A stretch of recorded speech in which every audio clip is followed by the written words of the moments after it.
L'amendement qu'on va pas.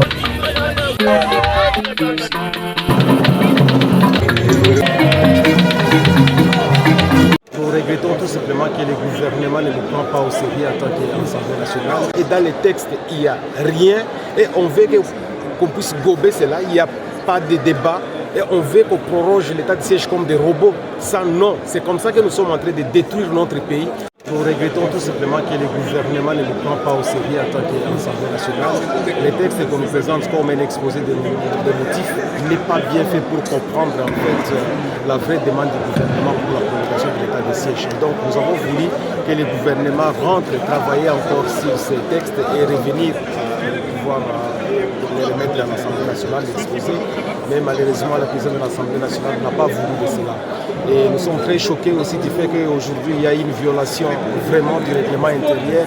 Vous avez tous vu qu'après avoir exposé normalement, il faut qu'il y ait les débats. Donc une fois on reçoit les textes, normalement, il faut qu'il y ait les débats. Malheureusement, vous avez vu, le président de l'Assemblée nationale n'a pas voulu, celui qui fait office de séance, n'a pas voulu à ce qu'il y ait des débats. Ça, c'est la dictature pure et simple et c'est la violation. Nous pensons parfois aider la République, mais en fait, nous n'aimons pas cette République parce que nous avons une loi qui est devant nous et nous devions respecter cette loi-là qui fait en sorte que nous avons aujourd'hui un règlement intérieur. Donc, je suis extrêmement choqué parce qu'aujourd'hui, c'est l'Itourie et le Nord Kivu qui perd. Et donc, c'est pas bien parce qu'il y a des Congolais qui meurent. Et si nous voulons la paix, nous devons aussi quand même savoir apporter les points de vue de la population pour que cette paix soit effective. On ne peut pas parler de la paix sans associer la population. Le fond vous a dérangé, le fond du texte, mais êtes-vous d'accord avec cette énième prorogation de l'état de siège dans la province de l'Itourie et du Nord Kivu?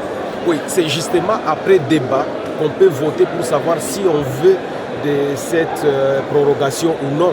Mais vous avez un gouvernement qui a son délégué qui n'explique absolument rien et dans les textes il n'y a rien et on veut qu'on puisse gober cela, il n'y a pas de débat et on veut qu'on proroge l'état de siège comme des robots. Ça non, c'est comme ça que nous sommes en train de détruire notre pays en faisant de la dictature. C'est pas bien, il faut respecter les règlements intérieurs, c'est le minimum qu'il fallait à l'Assemblée nationale qui est le temple de la démocratie. Si les deux provinces sont sous l'état de siège, c'est celle aujourd'hui qui est vraiment sous l'état de siège parce que le Nord Kivu a été déjà mentionné par l'autre partie entre les mains des rebelles. Pensez-vous que si on continue toujours à prolonger l'état de siège, il y aura des solutions de sécurité, d'autant plus qu'il y a déjà des négociations au niveau des droits et des Washington? Ben oui, l'état de siège était un dispositif pour retrouver la paix. Mais ça fait presque 4 ans que nous sommes en train de proroger. Mais c'est important justement chaque fois qu'on évalue à l'Assemblée nationale pourquoi on n'a pas cette paix qu'on est en train de vouloir. Donc c'est vrai que nous pouvons aussi voter pour la prorogation de l'état de siège, mais il faut que nous puissions comprendre quelle est la nécessité, quelle est l'importance de cette prorogation de l'état de siège. Mais on nous amène un texte, on ne veut rien nous expliquer, ni les délégués du gouvernement. On ne veut pas qu'on fasse des débats. Mais s'il vous plaît, comment on peut proroger un dispositif sans comprendre les enjeux qui sont sur le terrain? Nous représentons le peuple, il faut que nous puissions parler quand même, donner notre point de vue par rapport à tout cela. Mais si nous ne pouvons pas parler, si nous ne pouvons rien dire de ce qui se passe, franchement, c'est désolant.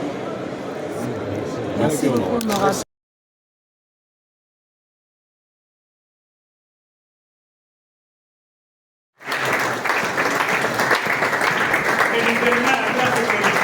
Oui, les choses doivent changer. Pour fixer l'opinion par rapport à ce que nous sommes en train de vivre ces derniers temps. Vous savez, la RDC traverse une crise qui s'aggrave au jour le jour avec des conséquences dramatiques sur la population civile. Du nord jusqu'au sud, de l'est à l'ouest, tous les sillons sont pratiquement au rouge. Et vous savez, les Congolais n'ont plus confiance à personne. Les Congolais n'ont pas confiance aux Congolais. Les institutions n'ont plus confiance entre elles. Il est vrai que la crise politique que nous sommes en train de vivre au Congo, elle est devenue vraiment, vraiment profonde.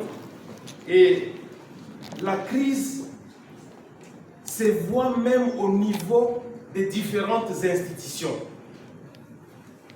Et quand les institutions ne sont pas bien gérées, quand les institutions ne sont plus à mesure de suivre la loi portant leur fonctionnement, c'est le chaos total. Et la particularité est que la crise, elle est profonde au sein de la classe politique. La majorité elle-même abrite les conflits à son sein. L'opposition est en conflit avec elle-même. La majorité a conflit avec l'opposition, l'opposition a conflit avec la majorité. Et la conséquence est que le pays est en train de disparaître. Avec toutes les conséquences que vous êtes en train de vivre ces derniers jours. Je ne voudrais même pas rappeler qu'aujourd'hui, la RDC, c'est un pays qui est livré au monde entier comme un terrain de promenade, où les gens peuvent entrer et sortir comme ils veulent. C'est ici le moment de déplorer cette agression que nous sommes en train de vivre à l'est de la RDC, par le Rwanda, mais aussi toutes ces forces étrangères qui existent en RDC, en dehors de Rwanda, qui a agressé les pays. Il n'est pas normal dans un État souverain comme la RDC, qui ait toutes ces forces, tous ces pays qui puissent exister et exercer leur influence. Vous savez qu'il y a les opérations conjointes Ouganda et FARDC. L'Ouganda, c'est un autre pays. Quand vous prenez la MONUSCO, qui a fait plus de 25 ans sans aucun bilan aujourd'hui, qui abrite le monde entier à son sein, parce que ce sont les Nations Unies. Quand vous prenez les alliés du gouvernement, et vous prenez les alliés de toutes ces forces qui opèrent en RDC, franchement, ça fait la honte. La RDC devient la terre de désespoir. À l'Est, tous les jours, il y a des gens qui meurent. Inutile qu'on puisse vous le rappeler que la rébellion fait rage avec l'agression, les groupes armés. Du côté ouest, vous connaissez qu'il y a des situations avec les Mobondo. Et quand vous voyez le plus grand mal qui tue et que le peuple congolais ne sait pas, c'est la famine. Le peuple congolais est affamé et tous les jours, les gens meurent d'une façon isolée, mais personne ne sait comptabiliser ces nombres, tout simplement parce que le peuple n'a plus rien à manger. En dehors de tout cela, vous trouvez qu'aujourd'hui la RDC, c'est un pays où il n'y a plus de routes, un pays où il n'y a plus aucune politique de la santé, un pays où il n'y a plus une politique éducationnelle, un pays où la gouvernance est chaotique avec tous les résultats que nous avons aujourd'hui, que ce soit dans la ville de Kinshasa et dans toutes les provinces. Mesdames et messieurs de la presse, la situation est grave. En dehors de tous les maux que nous vivons dans notre pays, vient encore de s'ajouter la catastrophe naturelle. Nous sommes avec vous à Kinshasa. Vous savez que ces 2 dernières semaines, nous avons vécu les pires cauchemars au sein de la population. Il est donc temps que la population réfléchisse, que les dirigeants réfléchissent sur ce qu'il faut faire afin que nous puissions sortir de cet état que nous sommes en train de déplorer tous. Nous avons apprécié le processus de Nairobi. Nous avons apprécié le processus de Luanda. Nous avons apprécié l'initiative de la CENCO et de l'ECC. Et enfin, nous avons aussi apprécié l'appel du chef de l'État pour l'unité et la cohésion nationale à travers la consultation que le conseiller spécial chargé de sécurité a organisé. Mais dans tous ces processus, dans toutes ces initiatives, les peuples restent orphelins. Tous ces processus tardent à pondre de bons résultats qui permettront à ce que la population se retrouve. Nous sommes donc face à une population qui est dans le désespoir total, une population aujourd'hui qui est abandonnée, qui est devenue aigrie, qui n'a confiance à personne pratiquement. C'est le temps pour nous, en tant qu'hommes politiques, de réfléchir profondément. Est-ce que nous servons ce peuple? Que nous soyons de la majorité, nous soyons au pouvoir. Est-ce que nous avons servi ce peuple? Que nous soyons de l'opposition, est-ce que nous avons servi ce peuple? Ou c'est plus nos intérêts qui passent en premier, en priorité? Et il est vrai aujourd'hui que la classe politique que nous sommes en train de vivre au Congo n'a pas produit de résultats depuis 1960, depuis l'indépendance. Aucun résultat.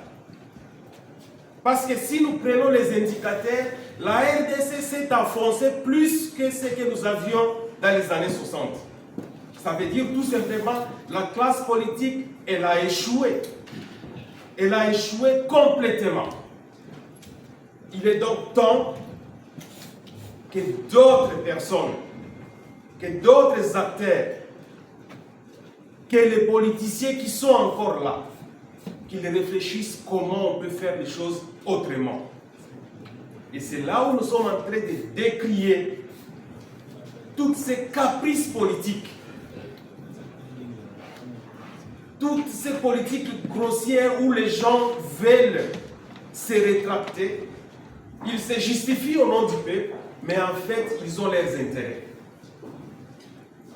Et le peuple aussi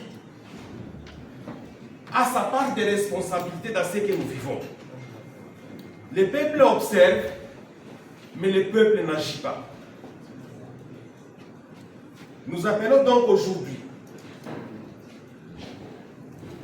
tous les dignitaires, les hauts dignitaires de l'État, à se mettre au service de la population. Il est temps que le peuple retrouve en fait sa part dans tout ce que nous faisons comme activité politique, dans tout ce qui est gestion de ces pays. Et donc, le premier appel que nous lançons à travers cette conférence de presse, c'est au chef de l'État, Félix Antoine Tshisekedi. Nous en appelons à sa bonne volonté. La politique qu'il a appliquée dès son accession au pouvoir jusqu'à ce jour a montré ses limites. Il est important, comme il est chef de l'État, qu'il réforme les choses en faveur du peuple. Et pour cela, nous comptons sur sa bonne volonté. Parce que nous n'allons pas aller à l'affrontement contre les Congolais que nous sommes. Depuis 1960, que ce soit Kasavubu, que ce soit Mobutu, que ce soit Laurent Désiré Kabila, que ce soit Joseph Kabila, que ce soit Tshisekedi, tous ce sont des Congolais. Nous sommes tous des frères. Ce que nous devons privilégier, c'est notre intérêt commun, c'est la République démocratique du Congo. Il est important donc que les chefs de l'État réfléchissent sur sa politique qui n'a pas produit de résultats pour que les choses aillent autrement. Il est important aussi à l'opposition, moi j'ai été opposant depuis 2018, de ne pas toujours crier dans les médias, de ne pas toujours condamner ce qui se passe, mais de prêter aussi main forte pour que la gestion des affaires, pour que la gestion de l'État produise un effet positif pour cette population. Nous disons donc que l'opposition doit être constructive, doit être républicaine en faveur du peuple. Nous devons bannir avec cette façon de mettre la haine, de s'aimer la haine dans la politique. Parce que ce que nous vivons en RDC, c'est comme si nous sommes des ennemis entre nous. Et pourtant, nous sommes des frères. Nous devons apporter des solutions à ceux qui gèrent. Et ceux qui gèrent doivent aussi apporter des solutions à ceux qui sont en dehors de la gestion. Je voudrais quand même rappeler ici que l'opposition est muselée. L'opposition est écrasée. L'opposition ne sait plus exprimer ses droits. Et vous savez combien nous sommes en prison. Nous avons fui, nous sommes en exil. Personne ne sait descendre dans la rue. Personne ne sait parler mal parce qu'il sera interpellé, arrêté. Et pourtant, un pouvoir sans opposition dans un régime de démocratie, c'est un pouvoir qui ne vaut pas la peine. Ça sera un pouvoir déséquilibré, un pouvoir qui ne profite pas à la population. Et donc, il est important que les pouvoirs en place et que l'opposition collaborent, travaillent ensemble. Et moi, en tant qu'opposant, je voudrais quand même demander à mes frères opposants de cesser avec la politique des chaises vides, d'affronter les gouvernements en face, d'aller vers les gouvernements pour proposer des pistes de solutions, d'aller vers le gouvernement pour réfléchir ensemble, pour donner les cahiers de charges qui constituent ce que nous n'apprécions pas, nous, en tant qu'opposants. Je l'ai répondu, j'y ai revenu plusieurs fois lors de nos échanges, que ce soit avec les chefs de l'État, que ce soit avec le conseil spécial, pour que l'opposition ait quand même ce climat de travail. Mais que l'opposition aussi n'exagère pas, parce qu'à un moment donné, nous sommes dans un pays comme si l'opposition s'imposait en dehors de la loi. Et ça, c'est condamnable. C'est dans cette optique aujourd'hui où le pays ne marche pas, où nous sommes en crise, où nous vivons le chaos partout dans les 26 provinces, y compris la ville de Kinshasa, que nous avons pris l'initiative avec d'autres opposants qui ont la bonne volonté d'aller rencontrer le conseil spécial chargé de sécurité pour dire clairement les mots qui rongent notre pays, pour demander à ce que nous puissions contribuer que la guerre cesse, pour dire clairement que le pays doit changer et que le peuple doit retrouver sa valeur. Donc, messieurs, mesdames de la presse, nous sommes donc disposés à répondre à vos questions parce que nous pensons que l'heure est venue où nous devons réfléchir autrement et prendre nos responsabilités en tant que fils de ces pays. Nous n'allons pas compter sur les étrangers. Nous n'allons pas compter sur les autres pays pour ramener la paix en RDC. La prospérité de la RDC, la paix en RDC, ça se fera par les Congolais eux-mêmes. Ce sont les Congolais qui vont construire leur pays, les Congolais et les Congolaises. Je vous remercie.